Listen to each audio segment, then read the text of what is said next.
Our region's business is sponsored by PNC for the Achiever in You.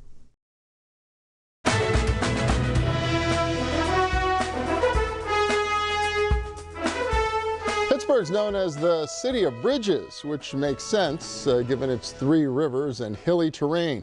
But for most of its history, the rivers served primarily as highways and sewers, certainly more so than they serve for outdoor recreation.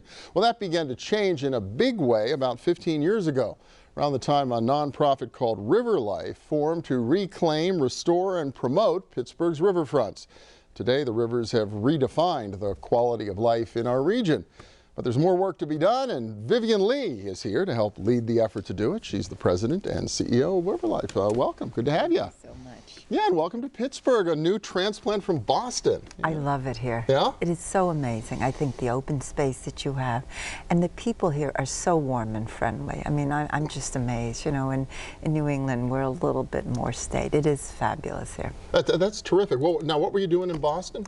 I headed up a group for more than 20 years called the Boston Harbor Association, an advocacy group that promoted the cleanup of the harbor and then the revitalization with development and public amenities, open spaces along Boston Harbor. Well, there's been a beautiful transformation in Boston over the course of the past quarter century, huh? Oh, yes, yes.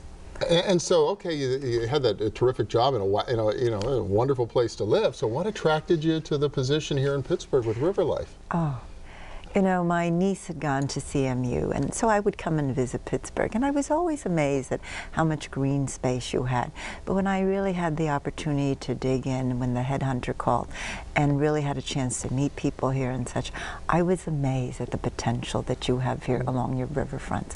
You've got the wonderful trails and the open spaces to date, but there's an opportunity working with the property owners and the development community to bring even more public amenities. You know, one of the things I hope that I can do is there are, you know, a few restaurants along the riverfront, but probably not as many as we'd all like to. You know, if we were to bring visitors right now, you know, where would we bring them in terms of a cafe or restaurant? And I think there's great potential, given the fact that Pittsburgh is the #1 city in terms of food and restaurants. Well, I know all of a sudden we're this hotbed for foodies, but it is a good point. If you think about the number of restaurants in the city that actually are on the river, it's a handful. Yeah, or even if you're bringing a niece or a nephew or a child or someone, and they need to go to the bathroom, you know, when you're on the riverfront. You know, we don't have those amenities. If you have a dog and you want to give them some water, if we want to buy some bottled water on a hot day as you're riding your bike, or where can you refill your water bottle? I mean, those are the types of things that will make the riverfront even more attractive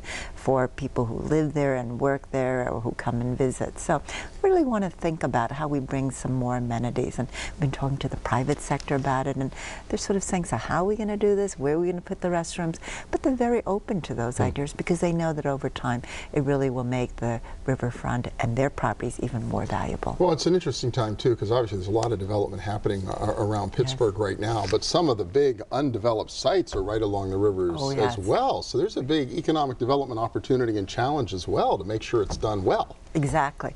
And I think that the developers, you know, the property owners, see that if there are these public amenities, you can really make the riverfront a 24/7 neighborhood. So right now it's probably not as much as we would like, but you know, you have Oxford Development, you have Buncher, you have Rugby, you know, Realty, all of those companies which have proposals in to really develop. You know, Chuck Hamill, a lot of them really want to have even more activity on the riverfront.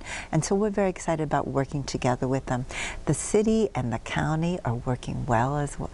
You know, I wasn't as familiar with the political structure before I came, but it really appears that the mayor and the county executive are working so well together.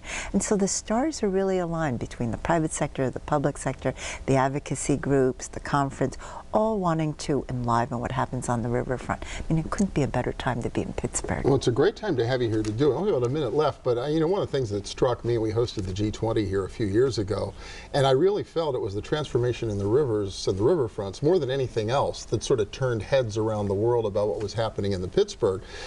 So it's looking great, but I get the feeling from you that we can go to another whole level in terms of what they really bring to the table. Yes, and I also think bringing the neighborhoods closer to the river riverfront and really creating the alignment, not just properties right on the river, but bringing the neighborhoods in as well. I think it's a wonderful opportunity. I'm thrilled to be here.